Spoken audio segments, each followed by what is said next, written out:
आज भी लोग स्टॉक मार्केट का नाम सुनते ही कहते हैं भाई ये तो गैम्बल है, इसमें सिर्फ लॉस होता है।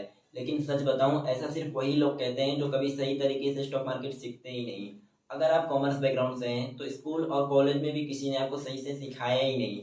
और आपने ये भी सुना होगा भाई स्टॉक मार्केट में पैसा डूब जाता है, इस ये सिर्फ अमीरों का खेल है, इसमें बहुत रिस्क है, इसमें मत जाओ। तो आज के वीडियो में मैं आपको बिल्कुल ग्राउंड लेवल से स्टॉक मार्केट समझाऊंगा और आज आपके सारे बेसिक स्टॉक मार्केट के क्लियर हो जाएंगे और आप कैसे स्टॉक मार्केट में इन्वेस्ट कर सकते हैं और कैसे स्टॉक मार्केट से पैसा कमा सकते हैं, सब कुछ समझेंगे बिल्कुल स्टेप बाय स्टेप। तो शुरू करते हैं। अब मान लो रॉकी है, रॉकी का एक शॉप है, रॉकी है, रॉकी का एक शॉप है बुक का। अब रॉकी का जो बुक शॉप है वो लोकल एरिया में है। अब रॉकी का शॉप अच्छा चलता है और रॉकी को अच्छा प्रॉफिट होता है। तो एक दिन रॉकी क्या सोचता है कि क्यों ना मैं अपनी एक बुक की कंपनी खोल दूं जिससे मुझे ज़्यादा प्रॉफिट हो। लेकिन कंपनी खोलने के लिए रॉकी को पैसा चाहिए। तो रॉकी किससे पैसा मांगेगा? अपने फैमिली और फ्रेंड से। अब रॉकी अपने फैमिली और फ्रेंड के पास जाएगा और उनसे पैसा मांगेगा और अपनी एक बुक कंपनी खोलेगा। अब रॉकी की क्या खुल गई? कंपनी जो कि प्राइवेट लिमिटेड है। अब रॉकी अच्छा पैसा कमाता है, रॉकी को अब 1 लाख रुपया प्रॉफिट होने लगता है। अब रॉकी सोचता है कि क्यों ना मैं ऐसे ही कंपनी 10 सिटीज में खोल दूं। लेकिन उस 10 सिटीज में कंपनी खोलने के लिए मुझे पैसा चाहिए। तो अब रॉकी इन्वेस्टर के पास जाएगा, यानी एंजल इन्वेस्टर और वेंचर कैपिटलिस्ट फर्म के पास, और उनसे क्या करेगा? पैसा मांगेगा। अब रॉकी किसके पास जाएगा? अब रॉकी जाएगा इन्वेस्टर के पास, यानी एंजल इन्वेस्टर और वेंचर कैपिटलिस्ट। अब उनसे 1 करोड़ रुपया रॉकी मांग लेगा। अब रॉकी उनसे पैसे ले रहा है तो बदले में उनको कुछ देना पड़ेगा रॉकी को। तो रॉकी उनको अपने कंपनी का कुछ हिस्सा दे देगा, यानी कि अपना शेयर दे देगा। मान लो रॉकी उनको अपने कंपनी का 10% शेयर दे देता है। अब रॉकी को 1 करोड़ रुपया मिल गया। अब रॉकी 10 कंपनी अपने खोल देगा। अब 10 कंपनी खोल देगा। अब रॉकी सोचता है कि मुझे मेरी कंपनी पूरे इंडिया में खोलनी है। लेकिन पूरे इंडिया में कंपनी खोलने के लिए रॉकी को बहुत सारा पैसा चाहिए।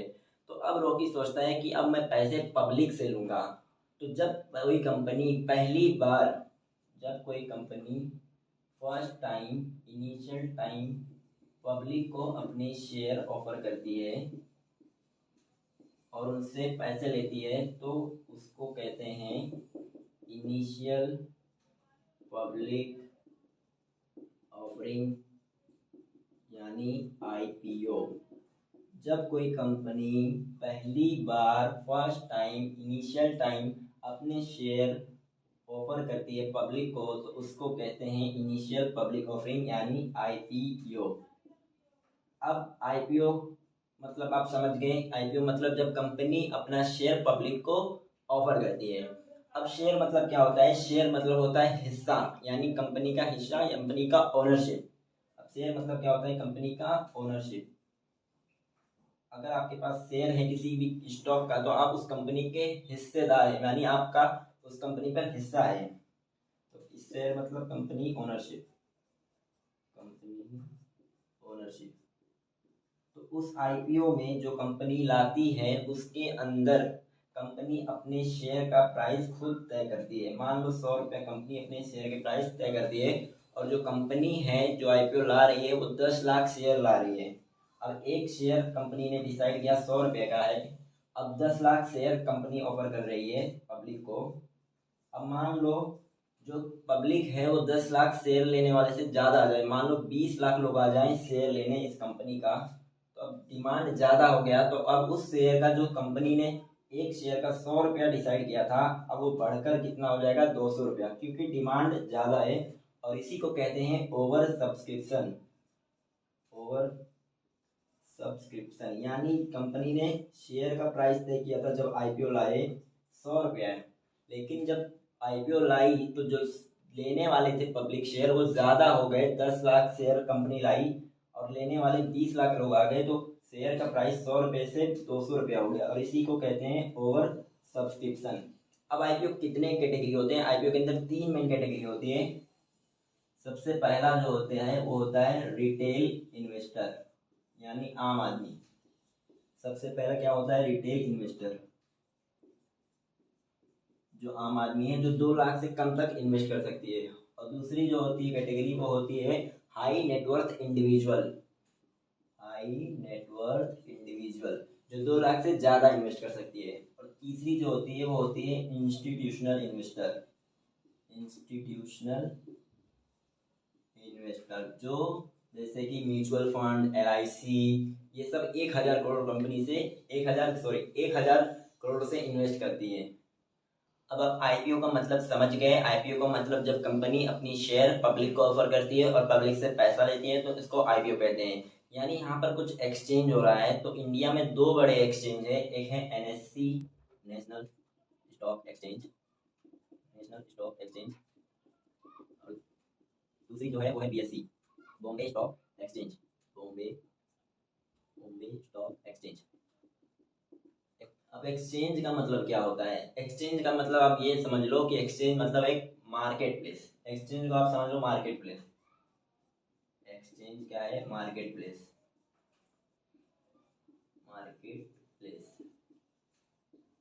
मार्केट प्लेस में क्या होता है, जो सेलर होता है वो अपने प्रोडक्ट को लिस्ट करता है और बायर उस मार्केट प्लेस में आता है, उसको बाय करता है। यानी जो मार्केट प्लेस होता है वो बायर और सेलर को मिलाता है। तो बिल्कुल उसी तरह एक्सचेंज है। एक्सचेंज का काम क्या होता है? बायर और सेलर को मिलाना। एक्सचेंज बायर और सेलर को मिलाता है। और कंपनी जब अपनी IPO ले आई, कंपनी अपना IPO ले आया और IPO लाने के बाद जो कंपनी का शेयर वो मार्केट में आ गया, लेकिन कहाँ? कंपनी अपना शेयर कहाँ लाई? एक्सचेंज पर। जिस तरह सेलर प्रोडक्ट को अपने मार्केट प्लेस में लिस्ट करता है, उसी तरह कंपनी IPO लाने के बाद अपने शेयर को एक्सचेंज पर लिस्ट करता है। और एक्सचेंज हमारे पास कितने हैं? 2 एक्सचेंज है, NSE और BSE। यानी IPO आने के बाद जब शेयर आता है तो शेयर को लिस्ट करना होता है NSE और BSE पर। जब NSE और BSE पर स्टॉक क्या हो जाता है? लिस्ट हो जाता है, तब बायर और सेलर मिलते हैं, तब बायर और सेल होता है सेल। अब NSE पर 2600 से ज़्यादा कंपनी लिस्टेड है। 2600 से ज़्यादा कंपनी लिस्टेड है NSE पर। और BSE पर 5,000 से ज़्यादा कंपनी लिस्टेड है। अब सेंसेक्स और निफ्टी क्या होता है? तो देखो, NSE के ऊपर 2600 से ज़्यादा कंपनी लिस्टेड है, BSE के ऊपर 5,000 से ज़्यादा कंपनी लिस्टेड है। अब कैसे पता चलेगा मार्केट ऊपर जा रहा है या नीचे जा रहा है? इसी को जानने के लिए इंडेक्स बनाया गया। अब NSE की जो टॉप 50 कंपनीज है, NSE की टॉप 50 कंपनी को मिलाकर इंडेक्स बनाया गया, जिसका नाम रखा गया निफ्टी 50। और BSE की टॉप 30 कंपनीज को मिलाकर, BSE की टॉप 30 कंपनी को मिलाकर जो इंडेक्स बना उसका नाम रखा गया सेंसेक्स। अब इसी तरह अलग अलग सेक्टर के अलग अलग इंडेक्स हैं। जैसे कि बैंक के लिए क्या है? Bank Nifty. बैंक सेक्टर के लिए क्या इंडेक्स है? Bank Nifty.